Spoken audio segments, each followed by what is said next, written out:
हनुमान जी के बारे में लिखा है कि जयति बालार्क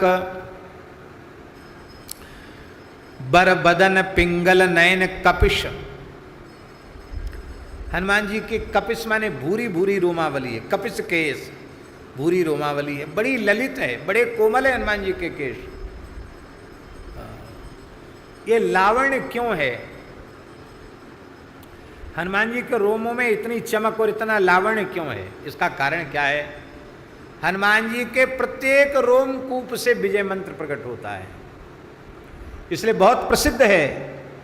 यद रोमकूपे ध्वनिमुल्लसंतम श्री राम जय राम जय जय राम। हनुमान जी कीर्तन करते हैं, उनके रोम रोम से श्री राम जय राम प्रकट होता है। इसलिए नाम अत्यंत रसमय, अत्यंत ललित नाम उनके रोम रोम से प्रकट होता है। इसलिए हनुमान जी के रोया इतने लावण्य युक्त हैं, इतने तेजस्विता से युक्त हैं। और वो हनुमान जी कैसे हैं? Curcas Kapish curcas. यहाँ कपिश शब्द का केश कपिश है, वाल रोमावली कपिश, और जटाधारी जटाजूटधारी का भी विशेषण है। कपिश करकस जटाजूटधारी। कपिश करकस जटाजूटधारी। हनुमान जी की जटाएं भूरे रंग की हैं, पीले रंग की जटाएं हैं हनुमान जी की, और बड़ी करकस माने कठोर हैं। ऐसे जटा का जूट धारण करने वाले हैं, बिखरी हुई जटा नहीं, खूब बड़ी जटा बांध करके हनुमान जी रखते हैं। बोलो जटाधारी श्री हनुमान जी महाराज की। यह हमने पहले निवेदन किया कि इस पद में, हर पद में कोई न कोई नई बात गोस्वामी जी ने कही है। तो हनुमान जी के जटाधारी स्वरूप का वर्णन इसमें किया गया है। जटाधारी स्वरूप का वर्णन क्यों किया गया? देखो, श्रीमद् भागवत के सप्तम स्कंध में जहां वर्णाश्रम धर्म का वर्णन है, वहां वर्णाश्रम धर्म के निरूपण में ब्रह्मचर्य आश्रम का निरूपण किया गया। तो ब्रह्मचारी के लिए कहा गया नच्छिन्द्यान नखलोमाणी कक्षोपस्थ गतान्यपि। कक्ष उपस्थ के भी केशों का कर्तन न करे और नख आदि का कर्तन न करे, ये ब्रह्मचारी। तो जटाजूट जटाभिस्तापसा जटाभिर्बटुहु, जटा से बटुक, कमंडलुना क्षात्र है, जटाभिस्तापसा, ये सब प्रयोग हैं। तो बटुक ब्रह्मचारी जटाधारी होता है। तो हनुमान जी तो आजीवन ब्रह्मचारी हैं, इसलिए हनुमान जी के बहुत विशाल विशाल जटा हैं। फिर आप कहेंगे कि बानर के तो केश इतने बड़े होते नहीं कि जटा बने, पर हनुमान जी बानराकार हैं, बानर नहीं हैं। ये साक्षात शिव हैं और भगवान शिव के जटा मुकुट की शोभा है, इसलिए हनुमान जी के भी जटाओं की शोभा है। महात्माओं की जटाएं भी पिंगल जटाएं हो जाती, भूरी हो जाती हैं। कैसे हो जाती हैं? अब वो यहाँ कथा में सुनाने वाली बात नहीं, उनमें कोई कलर नहीं लगाया जाता है। पर आप अपनी जटा को सुंदर चमकदार सुनहली पीली बनाना चाहते हो तो उसका उपाय भी महात्माओं के पास है। बढ़िया सुंदर केला की गरम गरम विभूति, केला का तना होता ना, उसको हवन करके घी की आहुति दे करके उसकी जो राख गरम गरम होती है, वो गरम गरम राख स्नान करके जटाएं गीली होती तो खूब भर लेते हैं और भर के खूब कपड़े से बांध लेते हैं उनको, बांध करके और फिर 5-7 दिन ऐसे ही छोड़ देते हैं, खोलते नहीं हैं। फिर खोलते हैं जटाओं का, वो झर जाता है। फिर 5-7 दिन बाद फिर गरम गरम विभूति भर लेते हैं, फिर बांध लेते हैं। ऐसी बांधते बांधते जटाएं बड़ी होने लग जाती हैं। जटाओं का खाद पानी है विभूति। जितनी विभूति भरोगे जटाओं में, जटाएं उतनी बढ़ेंगी। उसका खाद पानी वही है विभूति। इसलिए त्यागी तपस्वी लोग अखंड विभूति चढ़ाते। तो हनुमान जी विभूति भी चढ़ाते हैं, हनुमान जी के जटाएं भी हैं। तो हनुमान जी ने भी, वो तो वैसी पिंगल वर्ण है, लेकिन इस तरह से भी पीली जटाएं हो जाती हैं। बहुत अच्छी लगती हैं। और दूसरे वयोवृद्ध महात्मा, उनकी तो जटाएं सहज पीली हो जाती हैं। श्री सुखराम दास जी महाराज विराजे हैं, इनकी जटाएं तो सहज ही सुनहली हैं, क्योंकि जो चंदन लगाते हैं वो कुछ ना कुछ श्वेत केशों में लग जाता होगा, तो उससे उनकी जटाएं एकदम पिंगल वर्ण की हो रही हैं, चमक रही हैं एकदम। तो इस प्रकार से हनुमान जी सुंदर जटाजूटधारी हैं।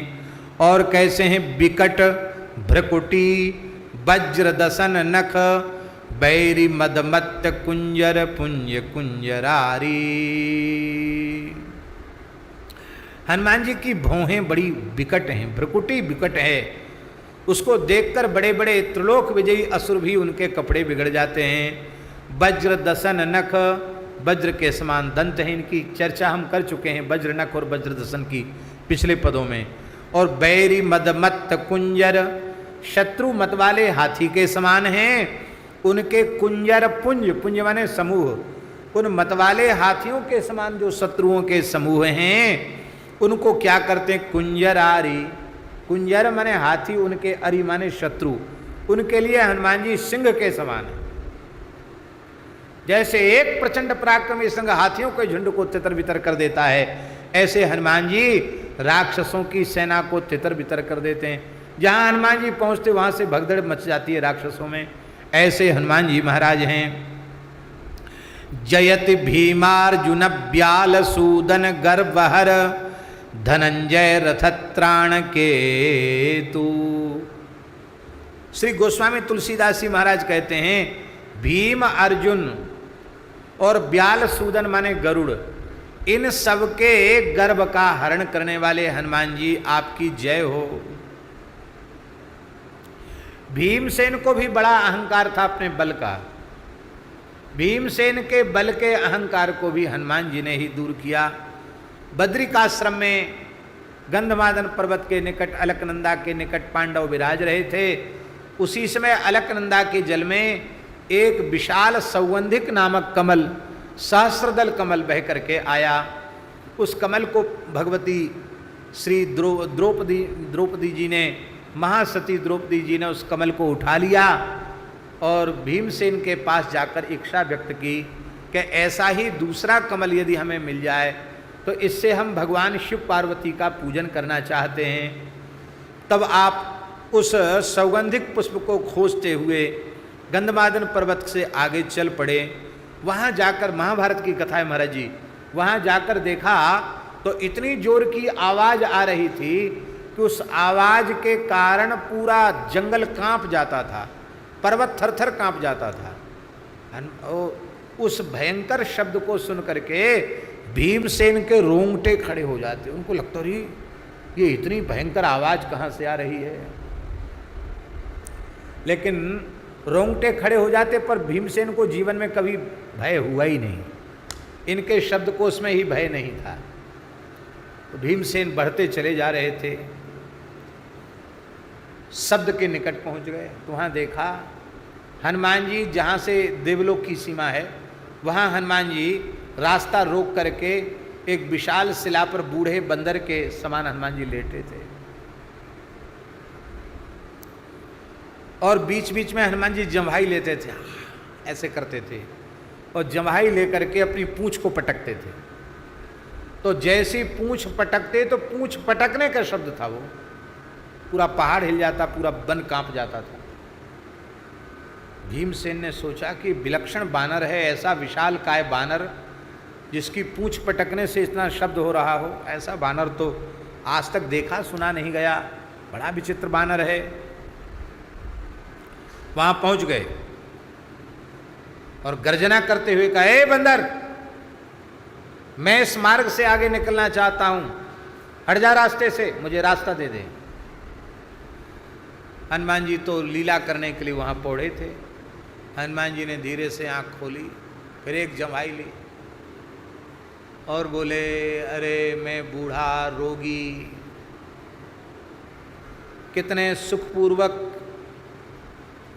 इस शिला पर शयन कर रहा था, तुमने मेरी निद्रा भंग कर दी, मेरे विश्राम में बाधा उत्पन्न कर दी।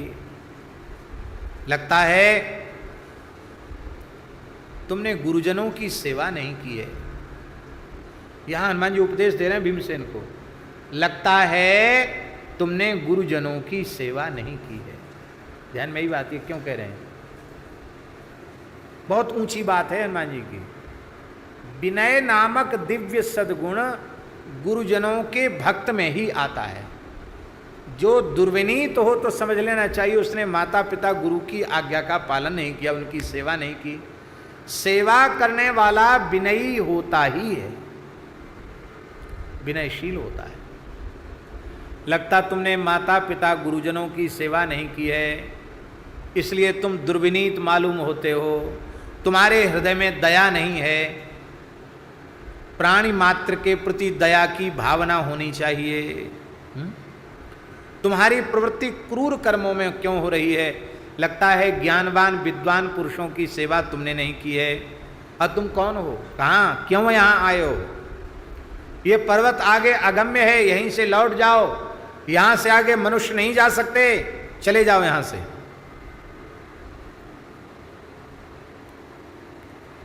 भीमसेन ने कहा, मैं वायु के अंश से उत्पन्न ब्रकोदर भीमसेन हूं, महात्मा पांडु मेरे पिता हैं और माता कुंती मेरी माता हैं, और मैं सौगंधिक पुष्प लेने के लिए यहाँ से आगे जाना चाहता हूँ।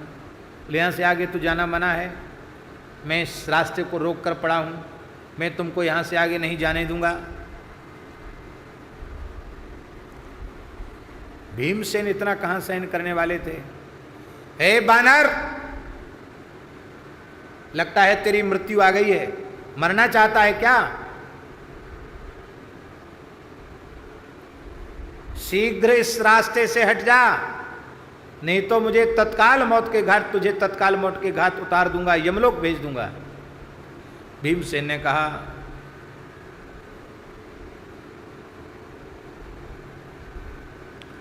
हनुमान जी बोले, तुम भी यहीं से लौट जाओ, नहीं तो मारे जाओगे। भीमसेन बोले, हम चाहे मारे जाएं, चाहे हमारी बला मारी जाए, तुम हमारे मरने जीने की चिंता क्यों करते हो? तुम तो रास्ता दे दो।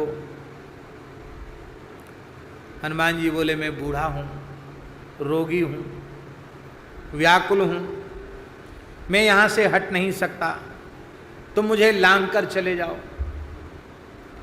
भीमसेन बोले, लांघने को तो मैं पूरे पर्वत को लांघ के जा सकता था। जैसे हनुमान जी महाराज, हमारे अग्रज बड़े भैया हनुमान जी महाराज जैसे खेल खेल में समुद्र लांघ गए, ऐसी मैं भी इस पूरे पर्वत को लांघ सकता था, लेकिन मैंने लांघा नहीं, क्योंकि इस पर्वत में कितने ऋषि मुनि महात्मा होंगे, कितने जीव होंगे, और किसी को लांघना नारायण को लांघने के बराबर है, क्योंकि सबके अंतर्यामी नारायण हैं। इसलिए सभी प्राणियों में परमात्मा विद्यमान है, इसलिए किसी को लांघना नहीं चाहिए। बस यही विचार करके मैंने लांघा नहीं। और तुम मेरी आज्ञा नहीं मानोगे ना, तो हम तुमको यमलोक भेज देंगे। हनुमान जी बोले, तब तो तुम पढ़े लिखे तो हो, तुम जानते हो कि सब में भगवान है, तो देखो कोई बात नहीं, हमारी पूछ किनारे कर दो और ऐसे धीरे से निकल जाओ, हम हटेंगे तो नहीं यहाँ से। भीमसेन को लगा के, अरे तो अच्छी बात है, पूछ किनारे कर दो तो रास्ता खुल जाएगा। तो भीमसेन ने बड़ी अवज्ञापूर्वक बाएं हाथ से पूछ पकड़ी, उठाने लगे, लगा हमारा कंधा ही उतर जाएगा, पूछ उठेगी नहीं। दोनों हाथ लगाए, इतनी जोर से शक्ति लगाई कि भीमसेन अधिक शक्ति लगाने के कारण धड़ाम से घुटने के बल गिर गए और उनके नाक से मुंह से रक्त तक आ गया। इतना ताकत लगाया उन्होंने, इतना जोर लगाया। यह धरती शेष के मस्तक से 4 अंगुल ऊपर उठ गई, पर हनुमान जी की पूछ टस से मस नहीं हुई, हिली नहीं पूछ। अब तो भीमसेन समझ गए कि ये बानर कोई साधारण बानर नहीं है। भीमसेन ने लज्जा से अपना सिर नीचे कर लिया, चरणों में मस्तक रखकर प्रणाम किया। बोले, महात्मन आप अपना परिचय दें, आप हैं कौन? क्योंकि बानर के आकार में आप हैं, पर बानर तो आप नहीं हैं, आप अपना परिचय दें। श्री हनुमान जी ने कहा, मैं भी वायुनंदन हूँ, मेरा नाम हनुमान है। ओहो, आप तो हमारे बड़े भैया लगते हैं, क्योंकि हम भी पवन के ही अंश से उत्पन्न हुए हैं। चरणों में प्रणाम किया। बोले महाराज, जिस स्वरूप से आपने समुद्र लंघन किया था उस स्वरूप का हम दर्शन करना चाहते हैं, अथवा जिस स्वरूप से आपने लंका जलाई थी उस स्वरूप का हम दर्शन करना चाहते हैं। हनुमान जी बोले, देखो भीमसेन, युग के अनुसार शरीरों की सामर्थ्य होती है। तुम्हारे शरीर की सामर्थ्य अब उतनी नहीं है, क्योंकि तुम द्वापरांत में उत्पन्न हुए हो। ये 24वें चतुर्युगी के त्रेता की बात है। तुम हमारे उस विशाल स्वरूप को सहन नहीं कर पाओगे। व्यर्थ आग्रह न करो। भीमसेन ने कहा कि नहीं नहीं महाराज, आप तो दिखाओ ही सही, अपने छोटे भाई की इतनी छोटी सी इच्छा आप पूरी नहीं कर सकते। हनुमान जी कदली वन में विराजे थे। हनुमान जी जैसे ही हनुमान जी ने गर्जना किया, श्री राम जय राम, गर्जना करती हनुमान जी का स्वरूप बढ़ने लग गया। इतना बढ़ा कि गंधमादन आदि पर्वत ऐसे लगने लगे जैसे मिट्टी के ढेले पड़े हों। बड़े बड़े विशाल देवदारू आदि के वृक्ष ऐसे लगने लगे मानो दूर्वा लगी हो। हनुमान जी का विशाल स्वरूप, एक एक उनका दांत बड़े बड़े पर्वत के शिखर के समान, शरीर से विलक्षण तेज प्रकट हो रहा है। उसकी विशालता का वर्णन संभव नहीं है। उसको देख करके भीमसेन ने अपनी आंखें बंद कर लीं और चिल्लाकर बोले, बस बस बस, मैं सहन नहीं कर सकता, मेरी छाती फट जाएगी, जल्दी करो, आप अपने सौम्य रूप में दर्शन दो। हनुमान जी ने अपना रूप समेट लिया और भीमसेन को हृदय से लगाया। बोलो भक्तवत्सल भगवान की जय। एक जैमिनी भारत में भी हनुमान जी की कथा आती है। ऐसी कथाएं तो कई हैं, लेकिन अब हम समझते हैं कि आज थोड़ा समय भी अधिक हो गया और 8 बजने में 20 मिनट कम है, तो